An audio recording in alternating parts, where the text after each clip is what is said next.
எல்லாரும் நல்லா இருக்கீங்களா? ஆடி 18க்கு பார்த்திங்கன்னா முன்னோர்களுக்கெல்லாம் சாப்பாடு செஞ்சு படைச்சு சாமி கும்பிட்ற வழக்கம் எங்கள் அத்தை வீட்டு சைடில் இருக்குங்க. இதுக்கு வந்து ஒரு ப்ராப்பர் மெனு ஒன்று இருக்குங்க, அதுதான் செய்வோம். ஸோ அதுதாங்க பண்ணிகிட்ருந்தோம். இப்போ எங்கள் அம்மா வீட்டு சைட்லலாம் பார்த்திங்கன்னா நாங்கள் பேரூர் போவோங்க, அங்கே போய் திதி கொடுத்துட்டு வரது வழக்கங்க. ஸோ இங்கே வந்துட்டு நம்ம அது ரெடி பண்ணுறதுலாம் எங்கள் மாமா பண்ணி வச்சுட்டாங்க. ஸோ வேஷ்டி துண்டு அதெல்லாம் வெத்தலை பாக்கெலாம் வச்சு தாங்க ஃபஸ்ட்டு கும்பிடுவோம். சமைச்சு முடிச்சதுக்கப்புறமாங்க ஒரு வாழை இலை எடுத்துட்டுங்க நம்ம செஞ்ச எல்லாத்தையுமே கொஞ்சம் கொஞ்சமாக வச்சுட்டுங்க அந்த வேஷ்டி துண்டு வச்சுருந்தோம் இல்லைங்க, அதுக்கு முன்னாடி கொண்டு போய் அதை படைச்சிட்டுங்க.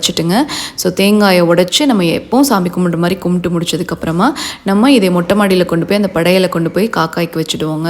இன்றைக்கி என்ன சமைச்சிருந்தோம் நாங்கள்? ஒயிட் ரைஸ், வெண்டைக்காய் பாவக்காய் போட்ட புளிக்குழம்பு, ரசம், முருங்கைக்காய் சாம்பார், அப்புறம் வெள்ளரிக்காய் போட்ட தயிருங்க, அதுக்கப்புறம் வாழைக்காய், அரசாணிக்காய், புடலங்காய் போட்ட பொரியல், உளுந்த வடை, கடலைப்பருப்பு பணியாரம், அப்பளம், அதுக்கப்புறம் பாசிப்பருப்பு பாயாசம் தாங்க. இந்த மாதிரி வாழை இலை போட்டு சேர்ந்து உட்காந்து சாப்பிட்டே ரொம்ப நாள் ஆயிடுச்சுங்க. ரொம்ப நல்லா இருந்தது இன்னைக்கு. தேங்க்ஸ் ஃபார் வாட்சிங்.